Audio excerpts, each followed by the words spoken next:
So good evening and delighted to meet you. I think this is our first meeting. I haven't met you earlier, but your predecessors I have met and spoken with them, had long discussions. So I think I'll jump straight into the deep end. I don't like introductions very much. $5 trillion economy, how, who, where?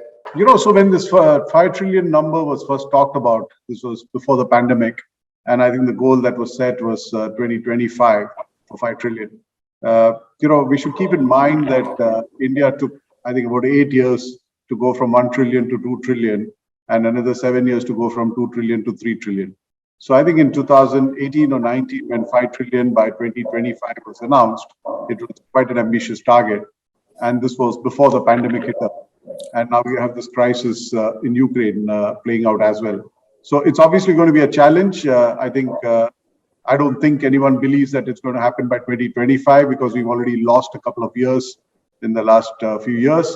I think the chief economic advisor a few days back talked about achieving this in FY26 or FY27. Now, one has to achieve it by FY26 or 27. Obviously, India has to grow at 8 to 9% going forward from now for the next few years. And while that looked quite possible, till maybe a few weeks back, just now one needs to look at the impact of this crisis and more importantly, the impact of oil prices on our import bill, a weakening rupee on, the way we, that means the dollar goal becomes even tougher to achieve because the rupee has got weaker in some sense of the term. So there are multiple challenges ahead of us, but I think it can be achieved. We have to believe it can be achieved as well because with the biggest problem in India being about jobs, I think unless we have growth, we are not going to be creating jobs. And even if we have growth, we are not creating enough jobs to take care of the million people who are joining the workforce every month. So there are areas that the government needs to work on, which the government has already identified. I think starting point is, of course, the government to spend on infrastructure that helps the cost of doing business, helps the ease of doing business. It creates jobs.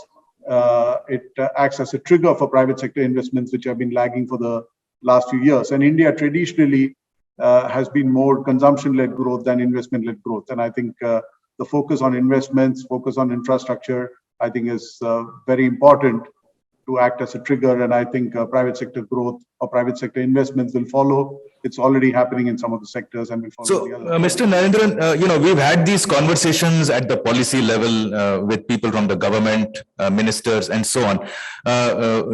I think from you, what I would like to hear, and therefore our viewers too, is that government does not create growth. It only enables growth.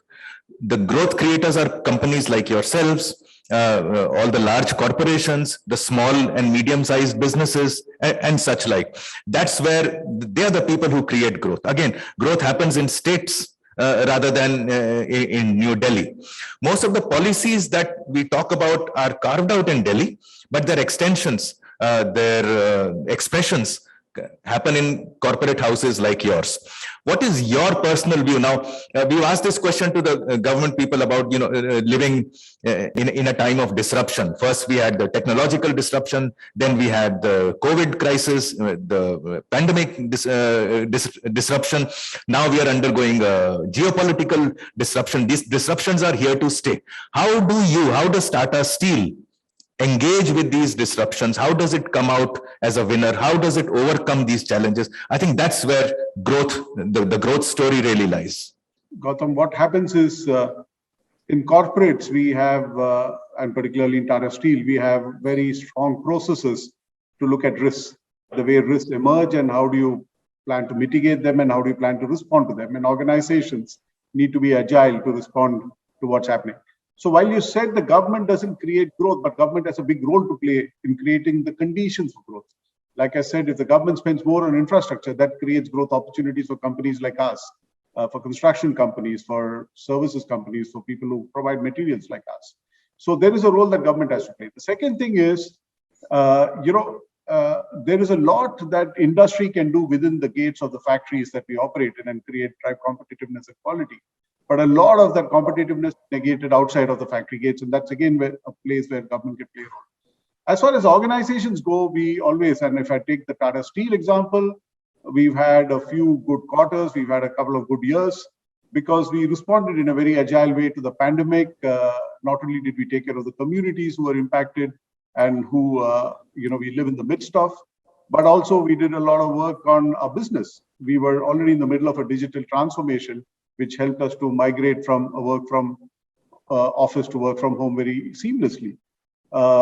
China was the first country to recover from the pandemic, and we saw an opportunity to export steel to China, which was unheard of maybe a few years back, where we were worried about China exporting steel into India. So not just Tata Steel, the Indian steel industry exported a lot of steel to China, and that helped us come out even when the Indian demand was quite tepid. And similarly, even now, we are responding to what's emerging as a very major crisis in Europe, because not only do we have a footprint in India, we have a footprint in Europe as well. And we are responding to what's happening. So I think organizations are agile. Organizations respond quickly to crisis. Organizations look at turning a crisis into an opportunity. And I think in today's day and age, governments also need to be more agile if they're to respond to crises. So just one comment here. I think the infrastructure part, the government has said that they will be leading the capital investment with 1 lakh crore of investment. That's what Nirmala Sitharaman ji announced in the budget. So I think that part is taken care of. The second part, when you mentioned risk management, I just want to ask a very straight question. It need not be very long. Is that, has your risk management team, is your risk management department increased over the last 5 years? More than what it had in the past? Is Tata Steel looking at risk more carefully today than it did earlier? We started this journey about 6-7 years back, but I think the way we measure our success in risk management is, does the business drive the risk management process? There are experts at the corporate level who help the business understand how to run the risk management process, and ultimately it has to be the business who owns it and drives it. Have the number of people increased in this department, or is it the same? Not in the department, but I think the risk maturity of the organization, because a typical business leader in Tata Steel has a much greater appreciation of risk today than he or she had 5-6 years back. So that's how we look at the maturity of the organization, rather than have a small group of specialists or a big group of specialists running it. Okay, coming to slightly, let's look at people who feed into you. How are they performing vis-a-vis larger companies? I don't want to take Tata Steel specifically, but Tata Steel is a large conglomerate into which several vendors feed. And do you see them going through a similar problem? Have they been able to manage the stress? I ask this question because on the other side of the spectrum, we have 40 billion-dollar companies that came out from India last year, and that the goal is to have those 100 unicorns in this year. So there is something happening at the back end. You are a manufacturer, not a service person. Hence, just asking this question: are your vendors or the suppliers, etc., managing to go through this crisis with ease? So, if I were to define it beyond our vendors, I think the MSME sector has struggled quite a bit in this crisis for multiple reasons. There is also a formalization of the economy, which has impacted many of them. But more specifically, our vendors are very aligned with us. We help them if they need help. They also are growing with us, because we have doubled in India in the last 10 years and will double in the next 10 years. So there's a lot of growth happening in Tata Steel, and many of our vendors are participating in that growth. We work quite closely and seamlessly with our vendors so that whatever we do, they also learn to do it, whether it's on having a response, on sustainability or on digital transformation. Many of our vendors are participating in that process so that they keep upgrading themselves just as we upgrade ourselves. So I think our vendors are okay, but I can't say the same of all the MSMEs who are out there. I think many have struggled. And I think with rising input costs, many are struggling on working capital as well. You mentioned that you've begun to export to China, and I'm presuming you're already exporting to some other countries and importing from there as well.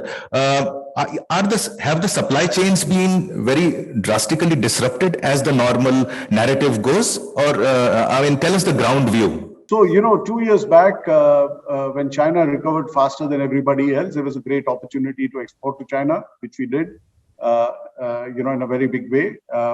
And after that, as the rest of the world also picked up after the pandemic, including India, we did not feel the need to export to China as much as we did then. So today we export about 10 to 15% of what we produce. It goes into Southeast Asia, it goes into Europe, and to the Middle East. From Europe, we export into the US. So we pretty much export to many countries across the world.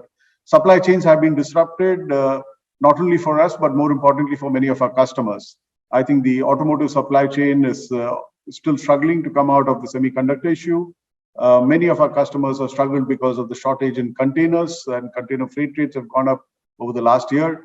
And now, just now, what's happening is Russia and Ukraine account for a very high percentage of many critical inputs for the industrial processes, including steel.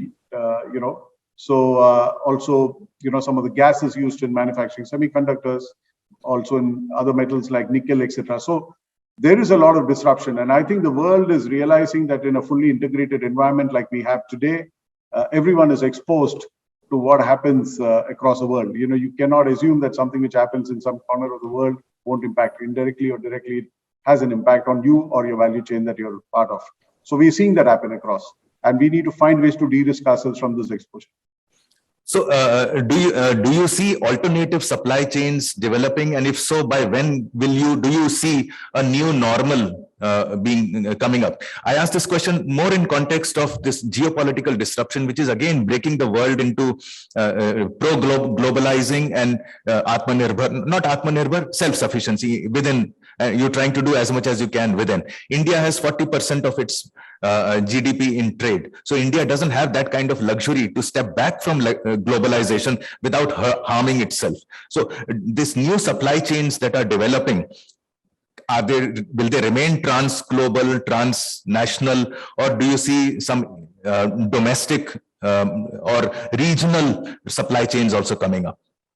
So I think multiple things are going to happen. One is everyone is going to look at mitigating the risk by having more than one source. So if earlier you were sourcing from China, you would look at China plus one, right?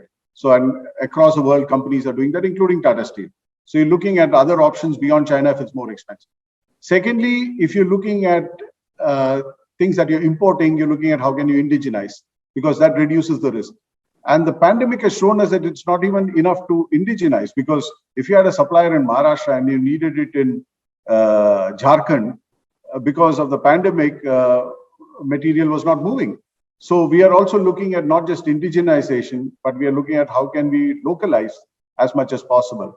So I think there are different degrees of risk mitigation that's happening to make sure that you are not vulnerable or exposed as much as we've been over the last few years. So I think you're going to see supply chains being reconstructed very significantly. When we come to technology, India still relies on imported steel for the high-tech usage. Is Tata Steel planning new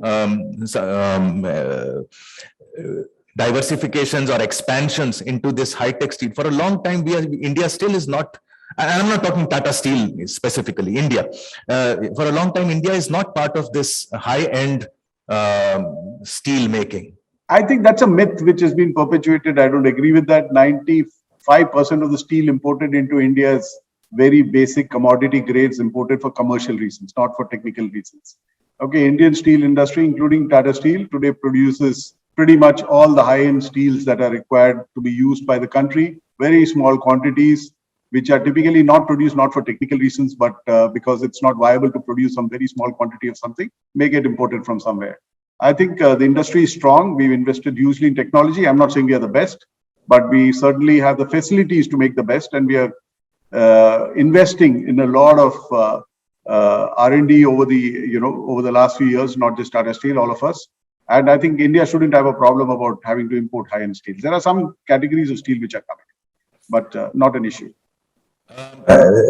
Commodities. To give you a sense, Tata Steel alone has a 55% share of market of the auto industry in India. Oh, wow. That's heartening to hear. Commodity cycle is again turning because of these, because of Ukraine in the short term, and you're going to have a very good year in your balance sheet this year. But do you see this sustaining? I think may not be at today's levels, because today's prices are all over the place because of the perceived risk of the Ukraine conflict. But certainly what has changed in the last decade is, so if you look at the period between 2000 and 2010, when China was growing very fast, China in some sense was importing a lot of commodities and leading to a commodity prices staying high. Between 2010 and 20, when China slowed down a bit and had built enough capacity, they started exporting a lot of commodities, and which depressed the prices. I think China is no longer keen to export commodities like they did in the last decade. And so I expect commodity prices this decade to be closer to what we saw between 2000 and 2010 than between 2010 and 2020. But it will be volatile because the globe is far more integrated today than it was 10, 15 years back. So, local events will have a global impact. Okay, so last closing remarks for you. What is it that you need? What does India, not you, Tata Steel specifically, but let's say Indian manufacturing, what does it need in order to grow at, let us say, 15% CAGR? So I think the cost of doing business needs to be worked on. Here, the governments have to play a role both at the center and the state. The ease of doing business has to be worked on because in India, we take a lot more time than in other countries to set up facilities, etc. And that's expensive because the cost of money is expensive in India. The Indian industry needs to invest in R&D, in technology, in skilling, because I think while we pay a premium for education, we don't pay enough premium for good skills. I think that needs to come into place from the government policy stability, because when you're looking at investments, putting in capital on the ground by domestic investors and foreign investors, they look for policy stability. And again, here, the center and the states have to work together because oftentimes it's the operating level is at the state. So while the policy may be at the center, changes in governments at the state level should not disrupt policy which hampers investment. So I think these are the things that we look for. India is a large market, and we have the opportunity to scale up in India. We have the opportunity to build quality and competitiveness in India. We are blessed with many things and we need to leverage. So predictability and ease of doing business is what you would be seeking. Thank you very much, Mr. Narendran. It's been a pleasure talking to you. Thank you. Thank you. Thank you.